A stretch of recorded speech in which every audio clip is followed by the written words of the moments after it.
Kakatuwa po rin talbos po ng kangkong habang pong tinatalbosan. Mas lalo pong gumaganda, mas lalo pong lumalago.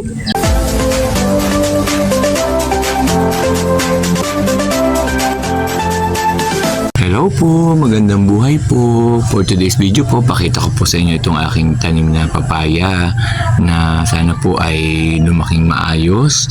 Ito naman po yung aking punlang kamatis na aking po mamayang itatanim sa lupa. Ito naman po yung aking ligaw na ampalaya na hinahayaan ko pong gumapang. At ito naman po yung ating kangkong na talaga naman pong haba pong tinatalbusan ay lalo po siyang gumaganda, lalo po siyang nagiging sariwa, nagaganda po ang dahon at talaga pong napakasarap po niyang gulaging. Ang kalamansi naman po nating tanim ay paubos na po ang bunga pero may panibago na naman pong mga bulaklak kaya po nakakatuwa dahil talaga naman pong kapaki-pakinabang po itong kalamansing tanim.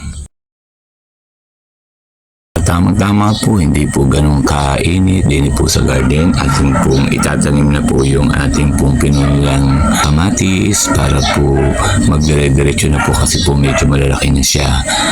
Pagkatapos ko pong maitanim ay ang susunod ko po ay hahanda ko din po maghahanap po ako ng mga pwede ko pong gawing sandalan po niya para hindi po siya matumba yung mga siit-siit po ng kawayan. Kung ano po ang available din sa garden dahil ang kamatis po ay habang tumalaki po ay medyo nahilig. Okay din naman din po yung nakahilig na kamatis, magtutuloy-tuloy din naman po siyang mamunga. Maganda pong itanim din po ang kamatis kasi tamang-tama po ito, marami po itong pakinabang po lalo na po pag magugulay.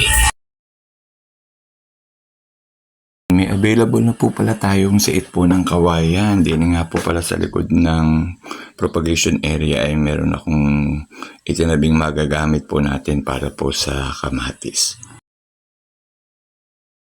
After ko po makapagtanim-tanim po ng mga pinunda ko pong kamatis at mga iba pang gulay tulad ng kangkong na atin pong pinopropagate, ay ito po, naglaba po tayo at sinasamantala po natin yung matinding init. Pag nanggaanlaw na po tayo, iniipon din po natin yung ating tubig. Hindi po natin tinatapon at nang hindi nasayang. Ginagawa po natin, pinandidilig po natin ang halaman. Pag nagbabanlaw po ako, hindi ko po tinatapon ng tubig. Nilalagay ko po din sa nakaready na pong timba at palanggana para po pwede ko pong ipandilig ng halaman.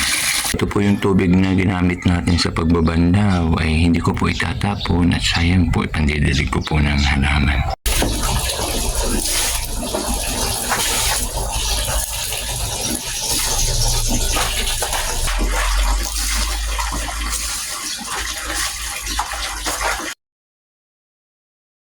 Medyo napagod po ng pagtatanim at paglalaba yan.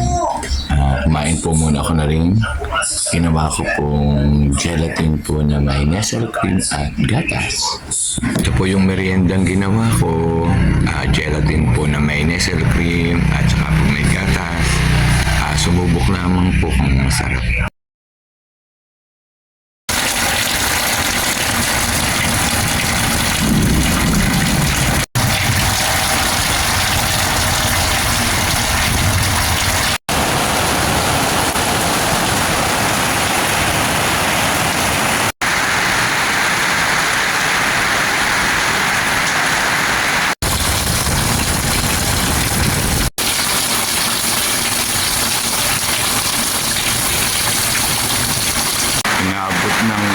Inabot pa ng ulan, ang lakas butik na tapos ko rin kaunti kong lalaba.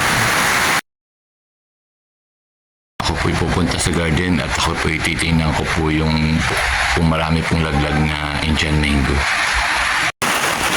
Punta po tayo ng garden at malamang po marami tayong malilimot na mangga. Yan po, may patak na pong mangga. Isa, dalawa. Yan, sa mini pool po ay ilan na rin nakita ko. Isa, dalawa, tatlo, apat, lima. Ari po ang ating Indian. Marami pong bunga kaya marami pong nalilimot. Ari po ang ating pong nalimot ay marami-rami din po. Lalagay po natin sa plastic. Ipa-plastic na po natin at dadalhin na po natin sa bahay. Yan, isang plastic po, bit-bit ko na po, dadala na po sa bahay. Malamang po bukas po pag umaga ay marami na po ulit. Balik na po tayo ng bahay, nakapanlimot na po tayo ng mangga.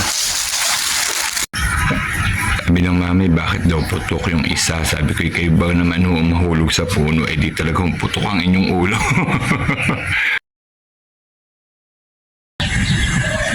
Yan, tumigil na po ang ulan, kaunti na lang po ang basa. Pero ang labas po ay wala na rin po, tuyo na rin po. Kakatuwa po at talaga kayo na po pagkabilis, bigla din naman pong tigil. Masaya po ang halaman at talaga po namang sa lakas po ng ulan ay nadiligan po sila. So matagal-tagal din po, siguro mga ilang araw din po ako hindi magdidilig kasi halos talaga pong basang-basa ang paligid. Ang halaman ko po ay talagang masiglang masigla. Ito po yung tinanim nating panunlang kamatis na nung itanong ko po kanina pong kainitan ay talaga pong medyo lungangi po at nakahiga ay siguro po sa sobrang init ay nung bigla nga pong makaulan, ayos na po siya ngayon. Mahina na po ang ulan, tayo po ay magmamap naman ng sahig at naabutan po ng ulan na rin yung terrace. Mamap po tayo ng sahig ay basa po ng ulan. Kailangan po natin medyo patuyuin ng konti baka po madulas po ay linis-linis at baka po madulas ay basa po kaya po kailangan pong imap. Talaga nga po ang panahon ay unpredictable kasi po kaya nga po ako nagtanim-tanim kanina, naglaba ay mainit na mainit po tapos bigla na lang pong lakas po ng ulan na may kasama pang kulog at kidlat kaya po paiba-iba po ang panahon kaya po hindi mo maintindihan. Kala ko po na may matutuyo na yung aking nilabhan at talaga pong napakainit nung kayo maglaba. Tapos ari po naman tinanim ko, buti po naman at umulan at dahil yung itanim ko po yung pinunla kong kamatis ay mas lalo pong gumanda naman nung maulan na. Kaya po, ganun po talagang panahon para po tayo paiba-iba din po ng mood. Pero kahit po tayo paiba-iba ng mood ay nag-i-enjoy pa rin po tayo. So hanggang dito na lang po. Maraming po salamat sa inyong panonood sa aking simple vlog. Bye-bye po!